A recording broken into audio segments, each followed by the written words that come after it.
दोस्तों 2024 के चुनाव के लिए केंद्र की मोदी सरकार ने अपना मुद्दा चुन लिया है और मुद्दा है यूनिफॉर्म सिविल कोड। उसे लागू किया जाएगा केंद्र सरकार द्वारा। नई संसद में इस बिल को पास किया जाएगा और इसी के आधार पर जो है वो वोट बैंक की राजनीति की जाएगी और उसी वोट बैंक की राजनीति के बीच जमीयत उलमाए हिंद जो मुसलमानों का सबसे बड़ा संगठन है वो इसके खिलाफ खुल करके मैदान में उतर चुका है। तो वहीं एक तरफ राष्ट्रीय स्वयंसेवक संघ है जो कि हिंदूवादी संगठनों का सबसे बड़ा संगठन है और उसी संगठन के लोग यूनिफॉर्म सिविल कोड को लेकर के अपनी राजनीति को गरमा रहे हैं। अब दो बड़े संगठन यूनिफॉर्म सिविल कोड से पहले 2024 के चुनाव से पहले आमने सामने आ चुके हैं, जहां दोनों तरफ से यूनिफॉर्म सिविल कोड को लेकर के बयानबाजियां तेज हो चुकी हैं और किस तरीके से दोनों तरफ से होने वाली बयानबाजियां 2024 के चुनाव का रुख तय करेंगी, ये सबसे बड़ा सवाल जो है वो खड़ा हो जाता है। राष्ट्रीय Swayamsevak Sangh uniform civil code को भुनाने पर लगी हुई है तो वहीं जमीयत उलमाए हिंद खुल करके इसका विरोध भी कर रही है, जिसकी तस्वीरें भी सामने आ रही हैं। आपको बता दें कि 2024 के लोकसभा चुनाव के लिए सियासी बिसात बिछनी शुरू हो गई है। एक तरफ जमीन पर सोशल इंजीनियरिंग के जरिए समीकरण साधने के प्रयास हैं तो दूसरी तरफ कई ऐसे मुद्दे हैं जो उठाए जा रहे हैं जिसको वोटरों को ध्रुवीकरण किया जा सकता है। उन्हीं मुद्दों में अब सनातन, इस्लाम और यूनिफॉर्म सिविल कोड जैसे मुद्दे भी जुड़ गए हैं। ये वो मुद्दे हैं जिन्हें बीजेपी कांग्रेस तो समय समय पर उठाती ही रहती है, लेकिन पिछले कुछ दिनों में राष्ट्रीय स्वयंसेवक संघ और जमीयत की बयानबाजी ने इन मुद्दों को और ज्यादा हावी कर दिया है। उन बयानों के बाद माना जा रहा है कि 2024 के रण में ये मुद्दे भी सभी पार्टियों के लिए निर्णायक भूमिका निभा सकते हैं। आपको बता दें कि अब धर्म के इर्द गिर्द तो देश की राजनीति हमेशा से ही रही है। इसी पर संघ प्रमुख मोहन भागवत ने हाल के बयानों में इसे और ज्यादा हवा देने का काम किया। हाल ही में एक कार्यक्रम में मोहन भागवत ने कहा कि भारत में रहने वाले सभी हिंदू हैं, जो मुस्लिम हैं वो भी हिंदू धर्म से ही हैं, धर्मांतरण करके वो लोग मुस्लिम बने हैं।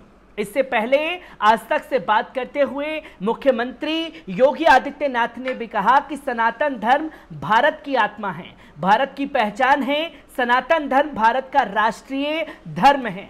मानवता के कल्याण का मार्ग सनातन धर्म ही दिखाएगा और सनातन धर्म में मेरा पराया की सोच नहीं है। इसके अलावा पिछले कुछ दिनों में कोई मौकों पर बागेश्वर धाम के धीरेन्द्र शास्त्री ने भी हिंदू राष्ट्र का जिक्र कर दिया। वे सभी हिंदुओं को एकजुट करने की बात करते हुए दिखाई दे रहे हैं। यूनिफॉर्म सिविल कोड लागू करने की बात करते हुए दिखाई दिए और इस पर मदनी का मुस्लिमों को संदेश भी सामने आया है। इस बयान के जरिए हिंदुओं को एक संदेश देने का प्रयास हो रहा है। तो अब जमीयत चीफ मौलाना महमूद मदनी साहब ने अपने बयानों से इस मुद्दों को अलग ही दिशा दे दी है।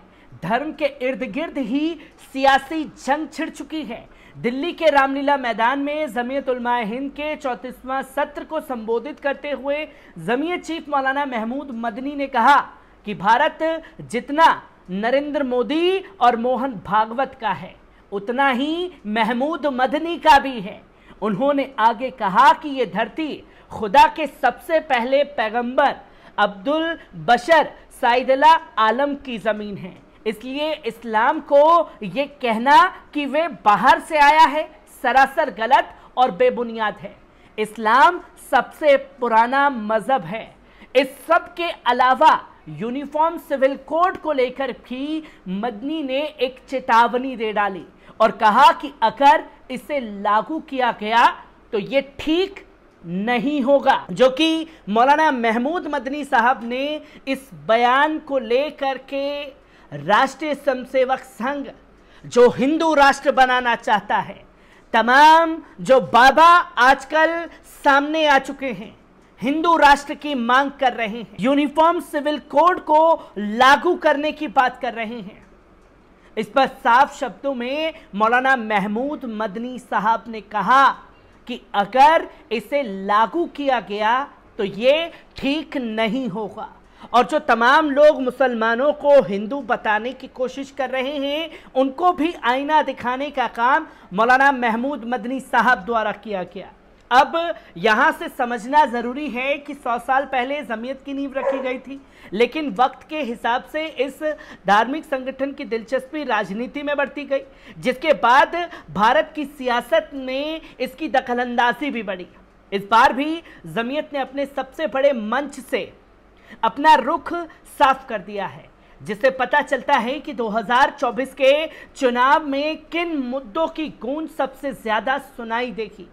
ये वो मुद्दे जिन पर बीजेपी ने हमेशा से ही खेला है और इन्हीं मुद्दों के उठाने पर बीजेपी को कोसा है। जमीन पर जमकर सियासत होती दिख रही है। कहने को अमृत वर्ष में प्रवेश करने की बात हो रही है, पर 2047 तक विकसित भारत बनाने का वादा भी किया जा रहा है। लेकिन जिन मुद्दों पर सियासत शुरू हुई है वो 2024 के चुनावी एजेंडे को पूरी तरह बदल सकता है। ऐसा इसलिए क्योंकि जमीयत के अधिवेशन में जिन मुद्दों पर मंथन हुआ है वो सीधे सीधे संघ बीजेपी के कोर एजेंडे से विपरीत दिखाई दे रहा है, से लगा हुआ है, जो कि लगातार इनकी नीतियों के खिलाफ बोलने का काम किया जा रहा है। बताया जा रहा है कि जमीयत ने अपने अधिवेशन के समान नागरिक संहिता, इस्लामोफोबिया, मदरसे के सरफे, 3 तलाक खत्म करना, हिजाब पर सवाल उठाना, पर्सनल लॉ में हस्तक्षेप जैसे मुद्दों पर विस्तार से चर्चा की है। इसी को लेकर एक नहीं कई प्रस्ताव भी जारी किए। ये प्रस्ताव ही बताने को काफी हैं कि 2024 के लोकसभा चुनाव से पहले इन्हीं मुद्दों के जरिए बीजेपी को घेरने की तैयारी शुरू हो चुकी है। लेकिन सबसे ज्यादा बेचैनी समान नागरिक संहिता को लेकर जमीयत की मीटिंग में देखने को मिली। ये बेचैनी इसलिए क्योंकि कुछ बीजेपी शासित राज्यों में यूनिफॉर्म सिविल कोड को लेकर बड़े ऐलान कर दिए गए। गुजरात, उत्तराखंड में समिति बना दी गई है। कर्नाटक और दूसरे बीजेपी शासित राज्य के सीएम भी इसे कानून के दायरे में लाने की बात कर चुके हैं। यानी कि चुनाव से ठीक पहले यह मुद्दा बड़ा बनने वाला है। जमीयत को भी इस बात से एहसास है, ऐसे में उसने जमीन पर अपनी राजनीति भी शुरू कर दी है। जमीयत के बयान के तुरंत बाद यूपी के मुस्लिम मंत्री दानिश अंसारी ने बयान दिया और कहा कि देश में सभी जातियां और मजहब बराबर हैं और मोदी सरकार सभी को साथ लेकर चलने वाला काम करती है। ये बयान इसलिए आया है क्योंकि जमीन पर यूनिफॉर्म सिविल कोड को लेकर मुसलमानों के बीच जो माहौल है उसे बदलना ही बीजेपी की सबसे बड़ी चुनौती है। वहीं जमीयत उलमाए हिंद उस माहौल को और ज्यादा मजबूत करना चाहती है। अगर हिंदू राष्ट्र सनातन जैसे मुद्दों के जरिए बीजेपी हिंदुओं का ध्रुवीकरण चाहती है तो यूनिफॉर्म सिविल कोड जैसे मुद्दे उठाना भी मुस्लिम ध्रुवीकरण की कोशिश की जा सकती है। यानी 2024 का रण विकास से ज्यादा शायद मुसलमानों के ऊपर हमने नकेल कस दी, इस बात पर लड़ा जाएगा और उसी का विरोध खुल करके मौलाना महमूद मदनी साहब कर रहे हैं। हर एक तस्वीर यूनिफॉर्म सिविल कोड से जुड़ी आप लोगों के साथ बारीकी से अपडेट करता रहूंगा। दीजिए इजाजत।